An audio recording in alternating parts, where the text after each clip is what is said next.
अफगानिस्तान में इन दिनों जो भी कुछ घट रहा है उस पर पूरी दुनिया की नज़र है और ख़ास तौर से अमेरिका की, क्योंकि वर्ल्ड ट्रेड सेंटर पर हुए आतंकी हमले के बाद अमेरिकी सेनाओं ने दूसरे कुछ और देशों की सेनाओं के साथ अफगानिस्तान पर हमला कर दिया।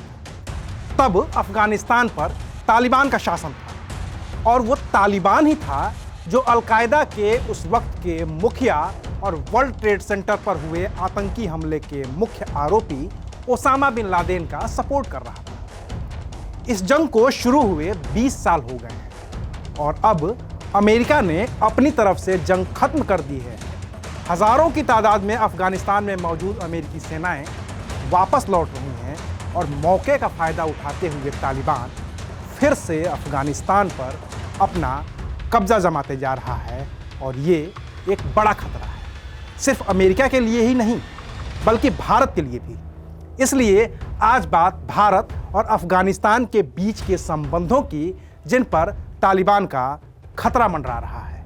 नमस्कार, मैं हूं अविनाश और आप देख रहे हैं अनकट। अफगानिस्तान में कांधार और उसके आसपास के इलाकों में तालिबान के बढ़ते हुए वर्चस्व को देखते हुए भारत ने अपने करीब 50 राजनयिक और सुरक्षा कर्मियों को वापस बुला लिया। करीब 1700 भारतीय अब भी अफगानिस्तान में हैं, जिनके लिए भारतीय विदेश मंत्रालय की ओर से एक लंबी चौड़ी गाइडलाइन जारी की गई। लेकिन बात सिर्फ इतनी ही नहीं है, बात इससे आगे की है और बात यह है कि तालिबान और अमेरिका के बीच हुई जंग में पिसे अफगानिस्तान को फिर से अपने पैरों पर खड़ा करने में भारत की अहम भूमिका है। भारत अफगानिस्तान का अच्छा दोस्त रहा है।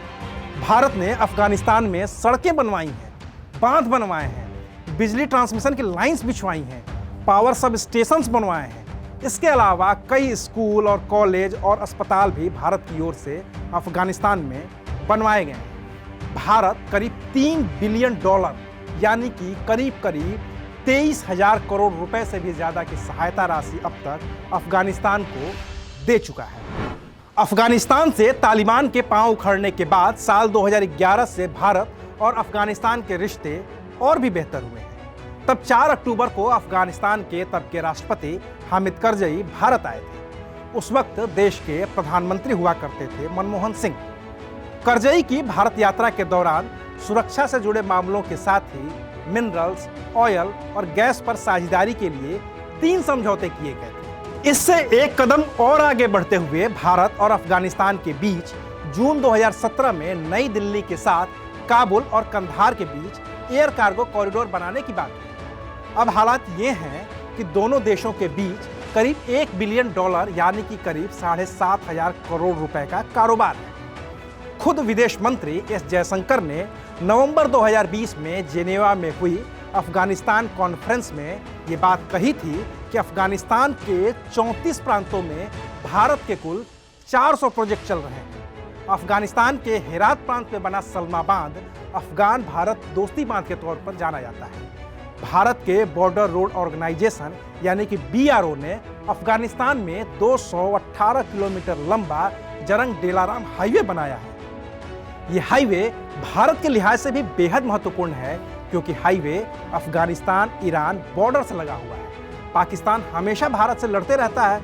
वो अपनी ज़मीन को अफगानिस्तान भारत के बीच व्यापार के लिए इस्तेमाल करने की इजाज़त नहीं देता है। ऐसे में ईरान के चाबहार पोर्ट के जरिए भारत अफगानिस्तान के साथ कारोबार कर सकता है और इस कोरोना काल में, इस कोरोना महामारी के दौरान भारत ने इसी रूट के जरिए अफगानिस्तान में 75,000 टन गेहूं भेजा है। इतना ही नहीं, काबुल में बनी अफगानी संसद को भी भारत ने ही $90 मिलियन की लागत से बनाया है, जिसे 2015 में खोला गया था और इसका उद्घाटन खुद प्रधानमंत्री नरेंद्र मोदी ने किया था।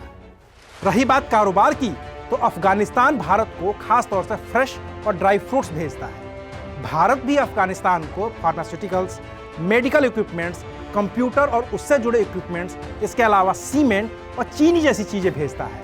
और ये सारे कारोबार भारत की सरकार अफगानिस्तान की सरकार से करती है। लेकिन अभी के हालात में तालिबान अफगानिस्तान की सरकार पर भारी पड़ता दिख रहा है। अमेरिकी फौजें भी अफगानिस्तान से निकलती ही जा रही हैं, तो तालिबान को और ज्यादा बढ़त मिलती जा रही है। तालिबान का तो यहां तक दावा है कि वो चाहे तो 2-3 हफ्ते में ही पूरे देश पर कब्जा कर सकता है। वहीं अभी के हालात ऐसे हैं कि अफगानिस्तान के करीब करीब 1/3 हिस्से पर तालिबान के कब्जे की बात की जा रही है और ये भारत के लिए हर तरह से खतरा है, सामरिक तौर पर भी, आर्थिक तौर पर भी और अपने नागरिकों की सुरक्षा के तौर पर भी।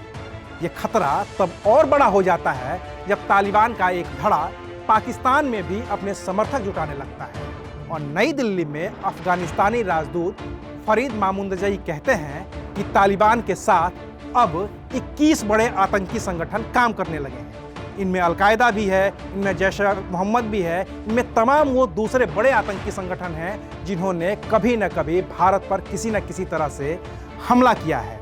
तो तालिबान का अफगानिस्तान पर बढ़ता हुआ वर्चस्व भारत के लिए एक बड़े खतरे के तौर पर सामने आ रहा है, भारत के लिए एक बड़ी चुनौती के तौर पर सामने आ रहा है।